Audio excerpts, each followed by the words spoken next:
Здравствуйте. Hello and welcome to Russian language class. Before moving on to the topics that we are going to learn today, let's have a quick recap of the topics that we have learned in the previous lesson. If you remember that we have done past tense of verbs in the previous lesson. How do we make past tense form of the verbs? And I had told you that what we do is we remove the ending of the verb from the infinitive, which is te and soft sign, and add la, la, lo and li. So, when we add la, it becomes masculine, la for feminine, lo for neuter and li for plural. For example, how will you make past tense forms from the verb igrat? Igrat is to play. This is the infinitive form. So, you have to remove this te and soft sign and add la, la, lo, li. Igral masculine, igrala feminine, igrala with o ending neuter, and igrali. Igrali is plural. The same way, how will you make past tense form of from panimat? Panimat is to understand. So, we do the same thing, we just remove te and soft sign and add la, la, lo and li.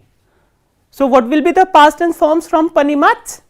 Panimal, panimala, panimala with o ending neuter gender, and panimali. The same way, smatrech.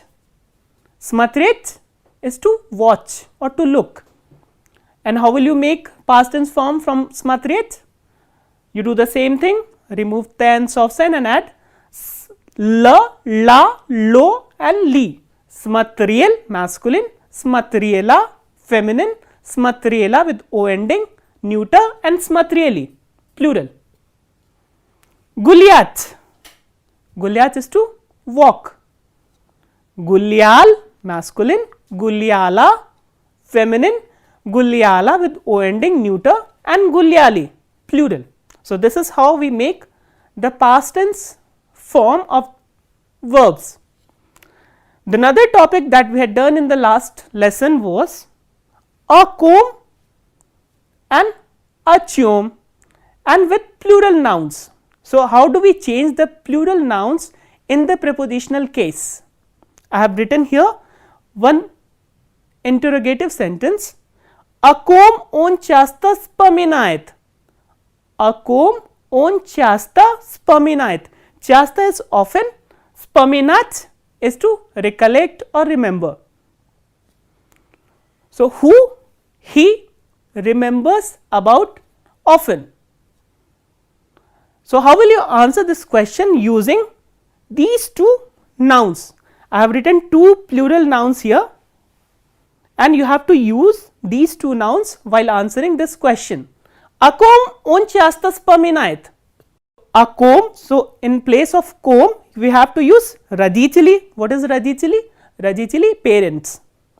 So, how do we change the plural nouns in the prepositional case? We use ach with the hard ending nouns and yach with the soft ending nouns. Radicili, as you can see, it is a soft ending noun, so we will use yach. A radiciliach. So, this will be the answer to this question. And if we have to use this padrugi, padrugi is friends, female friends.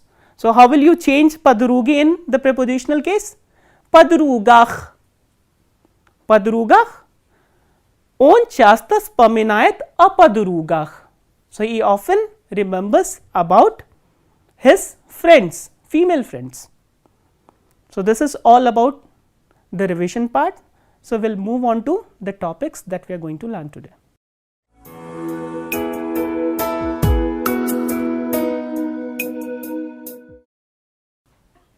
The topic which we are going to start today is the continuation of the same previous topic, prepositional case. Now, we will learn how do we denote, how do we change the form of adjective plurals in the prepositional case. For this, I have written the nominative plural of the adjectives on one side and their prepositional counterpart on the other. And the question they answer is kakiye in the nominative case that you already know, and kakikh in the prepositional case. I have written a, which is a preposition, for the reference purpose here. So, let us take the first example, novie. Novie is the plural form of the adjective novi, which is new. So, if you have to use novie in the prepositional case, how will you change its form? It will become novich, novich. So, this ye is replaced with h, novie, novich. The second adjective that I have taken is ruskiye. Ruskiye you already know means Russian. So, what if you have to use ruskiye in the prepositional case? How will you change ruskiye? Ruskich. Again we are doing the same thing, we are replacing this ye with h, ruskiye, ruskich. The next adjective we have is kharoshye. Kharoshye you already know is good. Kharoshye in the prepositional case becomes kharoshich, kharoshich, kharoshich, good. The next is a soft ending adjective, sini. Sini, its plural, nominative plural is sinie. So, how do you change sinie in the prepositional case? It becomes sinich, sinich, sinie, blue. So, let us repeat them once again. Novie becomes novich, ruskiye, ruskich, kharoshye, kharoshich, sinie, sinich. So, let us do some examples where we can use these adjectives. I have given a question here, a kakich zdaniach on gavaril. You know all these words, zdanie is building, about which buildings he spoke, or he spoke about which buildings he spoke about. So, this is the way you translate the sentence in English. So, how will you answer this question? A kakich zdaniach on gavaril. On gavaril, a, now you have to use an adjective in plural with zdaniach. So, how will you say? On gavaril, and if I have to use novi, so it becomes novich. On gavaril, a novich zdaniach. Let us take one more example. A kakich druziach vi часто споминайте. A kakich druziach vi часто споминайте. About which friends you always remember. So, you remember about which friends? How do you answer this question? Again you are supposed to use adjective in the plural form in the prepositional case. Я часто вспоминаю о русских друзьях. I often remember about Russian friends. Я часто вспоминаю о русских друзьях. So, this is how we use the plural of an adjective in the prepositional case.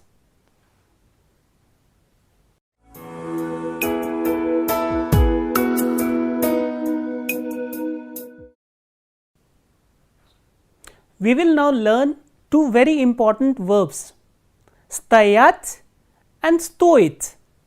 Stayat is to stand, for example, ya stayu ds, I am standing here, and stoit, stoit is to cost. For example, how much does this thing cost? So, let us first look at the conjugation. How are they conjugated? So, this is stayat and stoit. Stayat to stand and stoit to cost, and both the verbs are conjugated in the pattern E conjugation. E conjugation we have already done, like gavarit, smatrit and vidit and other verbs. So, let us see how do we conjugate these two verbs. Ya stayu, ya stayu, this is stayat and the stress is on you, while ya stoyu, this is stoich, stoich is to cost, and if you look at both these forms, you will find the spelling is same. The only difference is the stress. Here the stress is placed on U and here on O. The same way, Ty stoish, Ty stoish. Here stress is on E, stoish. So, when you conjugate stoic with T, it becomes stoish. Again the spelling is same, but stress is different. Stress is placed here on O, while here on E. On ana ano.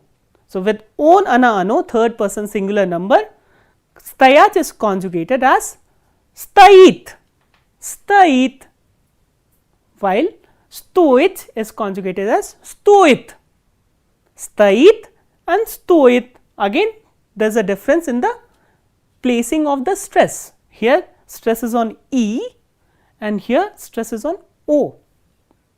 With first person plural number me, stayach is conjugated as staim, stayach staim, and stoit stoim. The stress is on E here and stress is on O here. With second person plural number we, stayach is conjugated as staiche, staiche, and stoich is conjugated as stoiche, stoiche. Again stress here in stayach is on E, whereas in stoich stress is on O. With third person plural number ani, stayach is conjugated as stayat, stayat, and stoich is conjugated as stoyat. So, here stress is on O, that is why this ya has been reduced, stoyat, stayat and stoyat. Let us repeat all of them together. Stayach, I will first read out the conjugation of stayach and then move on to stoich. Stayach, ya stayu, ti staish, onana, anu, stait, mi staim, vi staiche, ani stayat. And stoich, ya stoyu, ti stoish, onana stoit, mi stoim, vi stoiche, ani stoyat.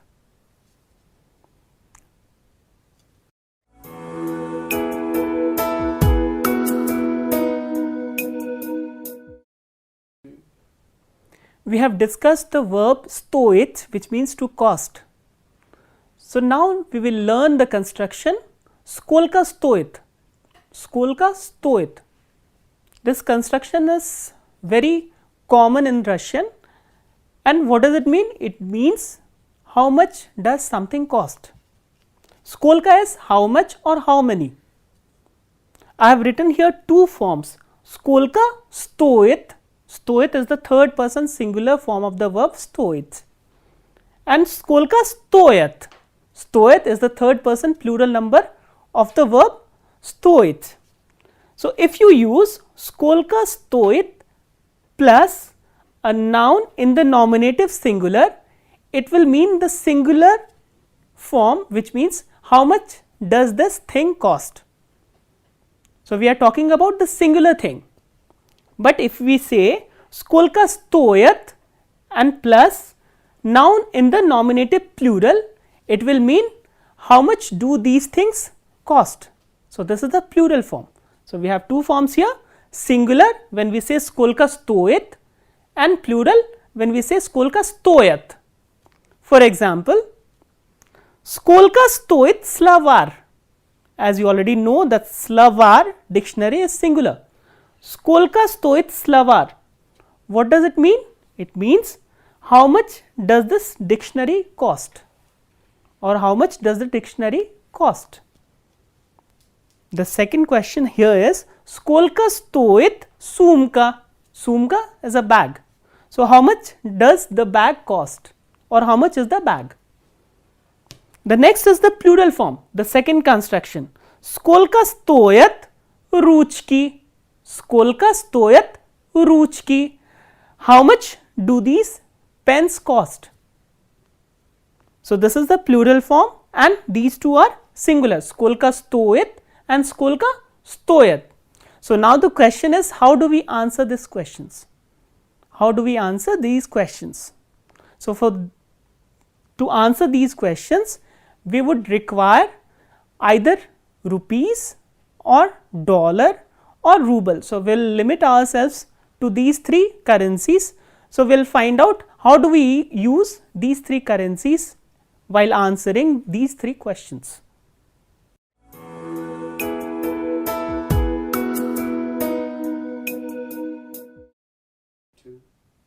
In the previous part, we had discussed the construction skolka stoit and skolka stoyat, which means how much does this thing cost or how much is something. So, the question was, how do we answer this question, skolka stoit? For this thing, even in English, we require a number or an amount plus a currency. For example, if you want to say this dictionary costs 20 rupees. So, you require 20, which is an amount or a number, plus the currency, which is here rupees. So, for this purpose, I have written here three currencies: rupiah, dollar, dollar, and ruble, Russian currency. So, to answer these questions, you will have to remember three forms of each currency, and these three forms are peculiar to the amount or the number which are used with these currencies. For example, if you want to say 1, for example 1 rupee, for example, et slavar stoit adna rupiah, is 1 rupee. So, for 1 you have to remember that only rupiah can be used with 1. Adna rupiah, ajin dollar, $1, ajin dollar, ajin ruble, 1 ruble. So, with 1 we are supposed to use these three forms of these three currencies: rupiah, dollar and ruble. But if you have to use the amount which ends in either 2, 3 or 4, then you have to use, instead of rupiah, dve rupee. Dve rupee is 2 rupees. Dve rupee. Dva dollara, $2. Dva dollara. Dva rublya. Dva rublya, 2 rubles. So, with 2, 3, 4 or the amount which ends in 2, 3, 4, we are supposed to use these three forms. For rupiah we have rupee, for dollar we have dollara, and for ruble we have rublya. If the amount ends in either 5 up to 20 or 0, for example 25, 26, 5, 6, 15, 16 or 100, then we are supposed to use these three forms of the currencies. For rupiah we have rupee with ikrat ka ending, rupee, and then for dollar we have dolaraf, rupee, dolaraf, and for ruble we have rublei. So, these are the three forms you need to memorize to answer the questions skolka stoit or skolka stoyat. So, let us repeat them once again. For rupiah we have three forms. The first one is used with 1, which is rupiah. The amount ending in 2, 3, 4, we are supposed to use rupee with double E, and the amount ending in 5 or 0 we use rupee with ikrat ka ending. For dollar again we have three forms. With 1 we use dollar, with the amount ending in 2, 3, 4 we use dollara, and for amount ending in 5 and 0 we use dolaraf. For ruble, again we have three forms. With 1 we use ruble, with 2, 3, 4 we use rublya, with 5 to 20 and 0 we use rublei. Rupiah, rupee, rupee, dollar, dollara, dollaraf, ruble, rublya and rublei.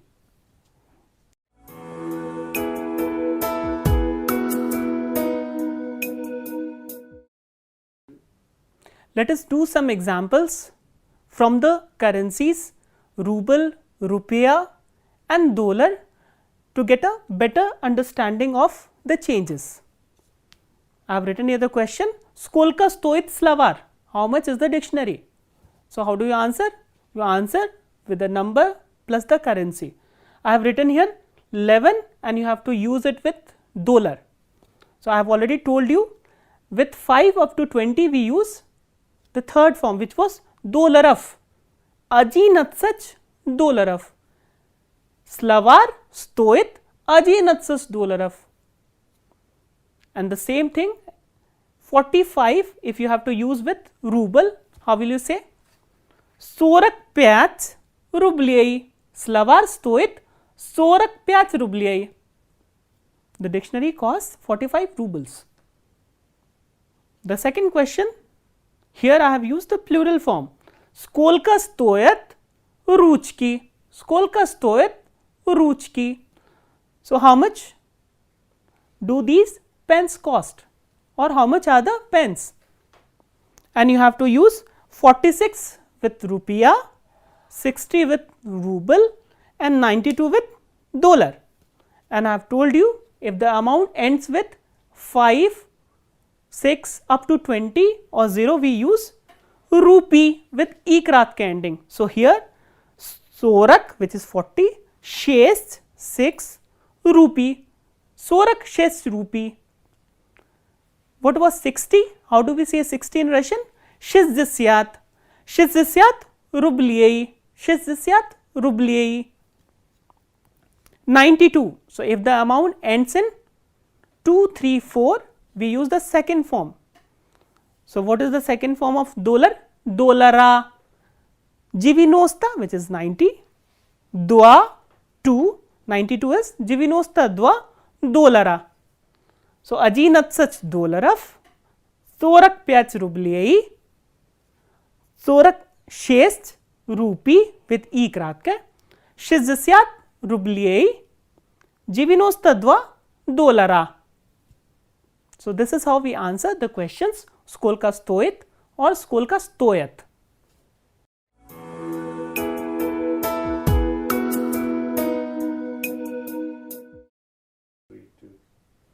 Now, we will learn the words toshe and takshe.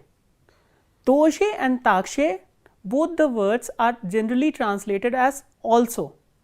However, their uses in Russian is different from each other.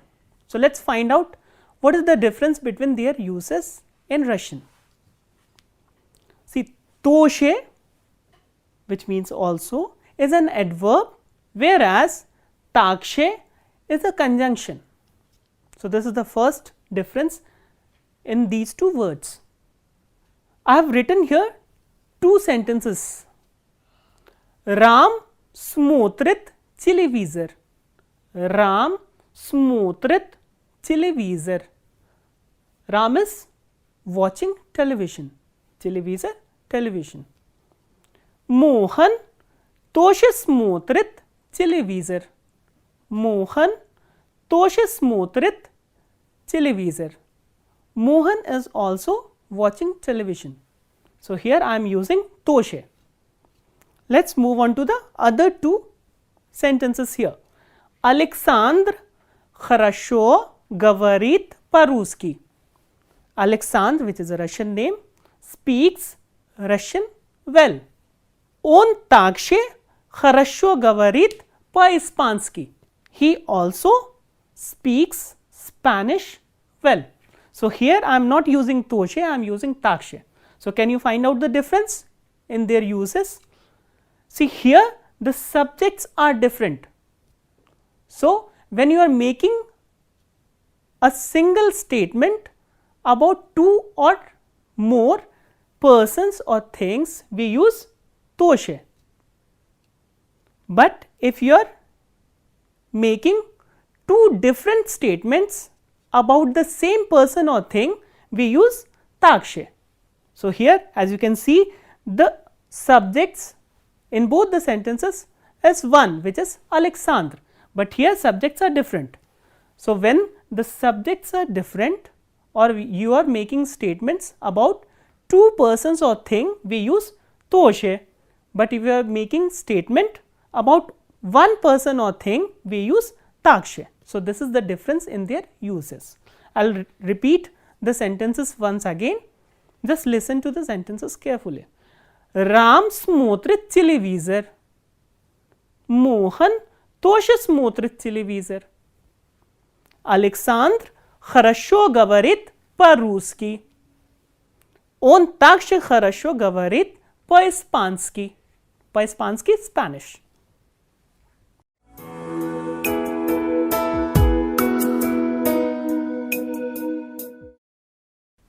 So, now I will read out the text. Please listen to the text carefully and repeat after me. The text is called Что мы любим есть и пить. What do we love to have or to eat or drink? Что мы любим есть и пить. Меня зовут Игорь. My name is Igor. Я студент в Московском университете. I am a student in the Moscow University. Это мои друзья Иван, Сергей и Анна. Это мои друзья, these are my friends, Иван, Сергей and Anna. Мы живем в общежитии. We stay in the hostel. Утром мы завтракаем в столовой. In the morning we have our breakfast in the mess. На завтраке мы любим есть. На завтрак мы любим есть sandwich и салат. We love to have sandwich and salad in the breakfast. Мы пьем чай, кофе или сок. We drink tea, coffee or juice. Днем мы обедаем в буфете. In the daytime we have our lunch in the canteen. На первое мы обычно любим есть овощной суп. На первое is in the starters. Starters we usually love to have vegetable soup, овощной суп. На второй рис и овощи. And in the main course we have rice and vegetables. И на третье and in the desserts we have фрукты, fruits. Вечером мы ужинаем в столовой. In the evening we have our dinner in the mess. На ужин мы едим мясной суп. In the dinner we have a meat soup or non-veg soup. И любим есть хлеб, мясо и салат оливье. And we love to have bread, meat and salad. Salad is called оливье. It's a kind of salad. Мы также любим есть мороженое. We also love to have ice cream. Русские блюда очень вкусные. Russian dishes are very tasty or delicious. So, I will read out the text once again. Please listen to it carefully. Меня зовут Игорь, я студент в Московском университете. Это мои друзья Иван, Сергей и Анна. Мы живем в общежитии. Утром мы завтракаем в столовой. На завтрак мы любим есть сэндвич и салат. Мы пьем чай, кофе или сок. Днем мы обедаем в буфете. На первое мы обычно любим есть овощной суп, на второе рис и овощи и на третье фрукты. Вечером мы ужинаем в столовой. На ужин мы едим мясной суп и любим есть хлеб, мясо и салат оливье. Мы также любим есть мороженое. Русские блюда очень вкусные. So with this text, I conclude this lesson here. So, what all we have learned in this lesson? First, we have started with the verbs stajat and stojit. Then we learned the construction skolka stojit and skolka stojat, and we also learned toshe and takshe, and the verbs jest, peach and ljubit. So, with this, thank you all. This is all for the day. Spasiba, do svidaniya.